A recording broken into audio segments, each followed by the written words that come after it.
Welcome to the Health Fix podcast, where health junkies get their weekly fix of tips, tools, and techniques to have limitless energy, sharp minds, and fit physiques for life. Hey, health junkies, have you been thinking maybe your metabolism's broken? You're struggling to drop weight. You're just like, what is going on? This never happened to me. I'm feeling like nothing I'm doing, the exercise, the diet, the lifestyle changes, the stress reduction. I'm stuck. My weight just doesn't want to move. You're not alone. I definitely can identify with that. And it's one of the biggest complaints that I get in my office. I can see like fatigue, brain fog, and anxiety and depression too. Here's what's interesting. That whole list I just rattled off is all related to something called fatty liver disease. Now, I'm noticing a trend in my office, and I'm seeing a lot of women with fatty liver stuff going on and struggling with weight, brain fog, and kind of really just not feeling great. And the quick thing we think of is hormones. It's got to be just hormones. The hormones are going to fix everything. God, I wish that was the case. Yes, I'm the doc that people come to when things don't go well with hormones. So I do see a lot of the tougher cases of not adjusting to hormones and needing to do quarter patches, slivers of patches, microdosing of progesterone compared to what is typical in the conventional medicine space with hormones. But here's the thing. Hormones are sprinkling. They're like sprinkling on the cake. It's not the foundation. If your liver's jacked up, a lot of things are gonna struggle. So today I'm going to go into fatty liver disease and how you can identify it in yourself. And guess what? It's not that tough. You can actually use a lot of your basic labs that your conventional docs will be running, like a complete blood count, like a comprehensive metabolic panel, which will have your liver enzymes and things of that nature, your BMI, which is your weight compared to your height. You might be cringing and going, oh, I hate that number. Yeah, me too. But it does kind of play in with some of these metrics that we're looking at because there are calculators online that can help you to identify if you have a fatty liver condition. Now, the one's called the hepatic steatosis index. Look at my link in the podcast notes there at drjkrausend.com or below the YouTube here, you'll see the podcast notes. The link will be there. You can plug in your own information. Same thing goes for the fatty liver index. You can plug in that information and see what comes out. Try both of them if you want. Now, what's interesting and some of the signs that I noticed in myself when I was like, is something going on with my liver? I started to have trouble with digesting fats. Now, if you don't have a gallbladder, you already have trouble digesting fats. So, and do you have chances of having more of a fatty liver if you don't have a gallbladder? I kind of think so. So here's the thing. If you're like, my metabolism's broken, I'm stuck, I can't lose weight, what's going on? This could be very interesting information for you. So if you've noticed that fats are hard to digest and you seem to be puffy or gain some weight after having fats, or your tissue above your abdomen has got lumpy all of a sudden, or like cellulite, and you're like, it wasn't even like that a couple of years ago. What's going on? That's what happened to me. And I'm like, this is weird. And then I assessed what I was eating. Well, as anyone who's listened to my podcast for a while might know that I am part squirrel. If you left me with pistachios and macadamia nuts and pecans, I'd eat those and nothing else because I love nuts. But what's odd is we're driven to eat carbs and fat as we get older because it's kind of like I don't know, I guess you could say it's some kind of mechanism within our body that maybe is linked to stress, but also convenience. Because here's what I've noticed, and myself included, I still love to cook. I at one point had a website called Recipe Whisperer back in 2010, and I was all about swapping out healthy options for foods and coming up with creative recipes. I've since kind of started not to like cooking anymore. And I know that happens to a lot of women in their 40s and beyond, where it's just like, man, I don't want to cook anymore. I'm over this. I cook for my kids. I cook for my parents. This is annoying. And that's a red flag because what happens when we stop cooking for ourselves, we start to grab convenience foods. And like we can do convenience healthy because you might be starting off your day with like a banana and an apple, and you're like, I got healthy food, but that's just pure carb. What happens with that? We could be messing with our blood sugar, and insulin resistance and microbiome imbalances are two precursors to fatty liver. So are lowered estrogen and high testosterone. Crazy. It's crazy. So when I'm looking at it, I'm going like, oh my gosh, okay, like the whole process of getting older and aging mentally, on like I'm sick of cooking. I'm busy because I'm trying to take care of my kids and maybe my parents. For me, it's taking care of my practice and my dad. It's we're juggling a lot, right? We're juggling a lot. And so convenience does make a difference. And we're not like able to sit down and be like Betty Crocker in our kitchens.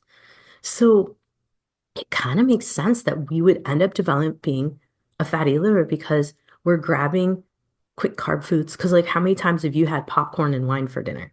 Or had a candy bar, like a good chocolate. Let's call it a good chocolate bar.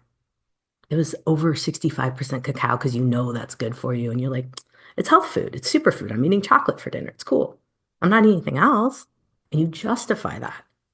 But here's the thing, that process, like over and over again of these things happening, mess with your liver because chocolate, high fat and sugar, high fat plus sugar over and over again can lead to a fatty liver. Even if you're doing health things. Because here's the thing, I used to be like, okay, I'll just take a couple tablespoons of peanut butter and like maybe I'll do that. Okay, so truth, you guys get the truth. Back in the day when I was seeing a lot of patients in person and not having a lot of time to eat, I would have a jar of peanut butter on my desk. It was either smoothies or a jar of peanut butter, and I would scoop out a couple tablespoons of peanut butter. That would be what I would eat throughout the day. And I'd be like, I'm not eating that much. But a bogged down liver because of stress, a bogged down liver because of environmental factors that I can't even control, like air, food, water. Air and water, we can't necessarily control unless we get filtration systems in our homes. Otherwise, out in the environment, air, we can't control the air that we're breathing outside. That stuff bogs down your liver. So, bogged down liver, a stressed out body, and you're eating convenience foods like a couple scoops of peanut butter, throughout the day. And let's be honest, I'm not scooping it with a tablespoon to make sure I'm actually eating a tablespoon. I'm probably eating like 2 tablespoons per big old scoop on the spoon. You been there? Put a couple chocolate chips on top of that. Does that sound familiar to anybody? Oh, yeah. It's good stuff. It's so good. Like right now, thinking about it's good. But all of that stuff adds up and can be a problem. And it's kind of this pattern I've seen, especially with women who know what healthy food is. You're like nut seed, nut butters and seed butters, like good quality stuff. And eating nuts and seeds. Like we know like those are good foods. Fruits, vegetables, we know those are good foods, but in the patterns we're eating them because of convenience, that could be what's jacking us up. So I wanted to do this podcast just to kind of put it out there, like that sometimes even healthy foods can create a pattern when eaten in a situation where we're overdoing it and not realizing it. So how do you back yourself out of this? Well, first you can do the task to see hepatic steatosis index and then the fatty liver index. And then I also recommend a micronutrient test because we can see, do we have the deficiencies that create a fatty liver? Vitamin E, choline, carnitine. These are biggies there. Now, other ones could be N-acetylcysteine, so cysteine, also berberine, milk thistle. These are things that clean out our liver, but also balance the blood sugar and the microbiome. Could we be deficient on these? Let's not say deficient because that doesn't make sense. We don't make milk thistle or berberine. But could we be in need of these things to help us to balance some stuff out? Now, the micronutrient test isn't going to tell us about the milk thistle or berberine, but it's going to tell us about carnitine, the amino acids. It's going to tell us about your vitamins and minerals, but in particular, choline and vitamin E, two biggies. Vitamin E is part of making glutathione, our natural janitor in the liver. And so is cysteine. So N-acetylcysteine, also something else that the micronutrient test can check for. So point being here is you can test and know what you may need to help your liver out. You can also test your microbiome, not my first go-to. You kind of know if you're burpy, you're gassy, you're bloaty, something's off with your microbiome. It's that's just what happens. So part of the microbiome thing too is enzymes and being able to break down your food. A lot of us are eating fast on the go, not sitting down to eat, sitting at the like standing at the kitchen sink, eating or eating in the car. Guilty of that too, fully. But I've noticed over time, the more I sit down and eat, the more I chew, the more I do take my enzymes, the better my gut is. Do I think everybody needs probiotics? No. I think we can work on this by restructuring how we eat, meaning protein first, veggies next, carb last. It's been proven over and over again to help with blood sugar balance, but I think it has something to do too with delivery of nutrients to the liver because everything you eat that gets absorbed across your bloodstream, from your gut into your bloodstream goes right straight to your liver. And so if we can help what gets delivered to the liver and we can help how the body metabolizes the food, I think we can move past this fatty liver situation. So in my email list this week, I've emailed out all my information on fatty liver disease. And by the way, I learned a lot of this from Dr. Brian Walsh. He is one of my mentors. He does a ton of research. This is all research backed. Every single one of these nutrients that I listed, you can go to PubMed and look up and see that they have been connected to helping with fatty liver. I am not interested in throwing out information that has no research basis anymore.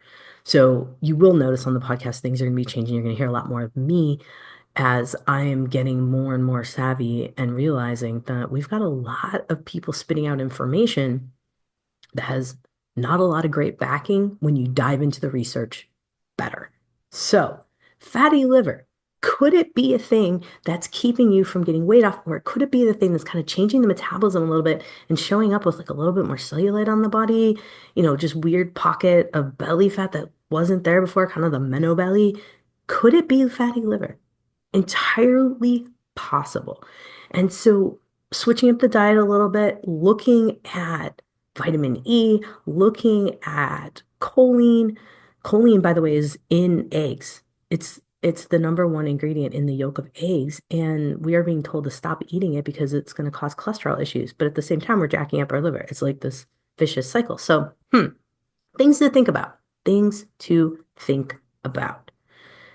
Now, exercise. Does it help with fatty liver? Absolutely. Do you need to beat yourself up? No.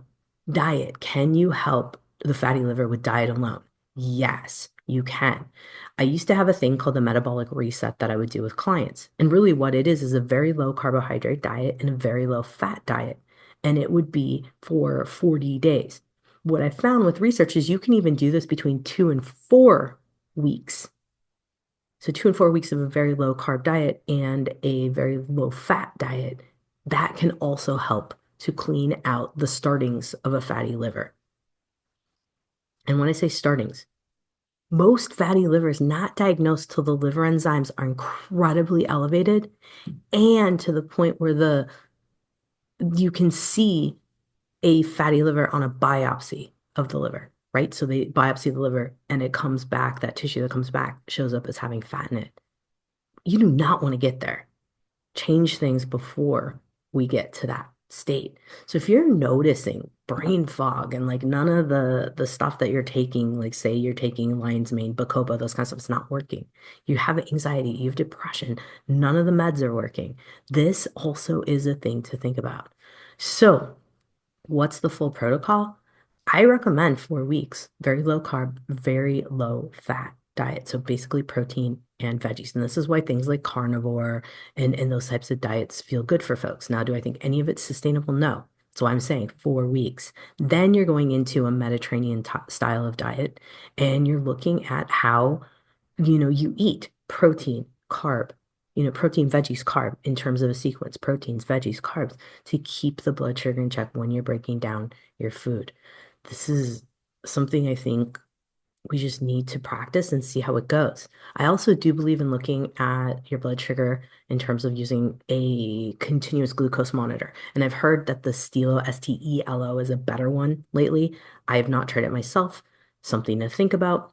So we have a lot of different things out there that can help us to monitor blood sugar. But I think what for a lot of people, what's hanging them up is we may be working up against a fatty liver.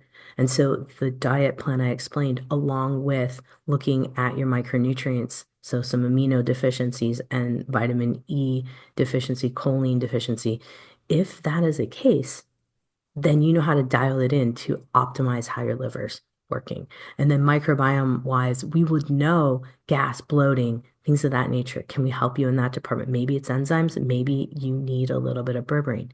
And then blood sugar, have your hemoglobin A1C tested, have your insulin fasting tested, and then you know, is there an issue going on with your blood sugar? So, and are you insulin resistant? Because insulin resistance goes hand in hand with fatty liver.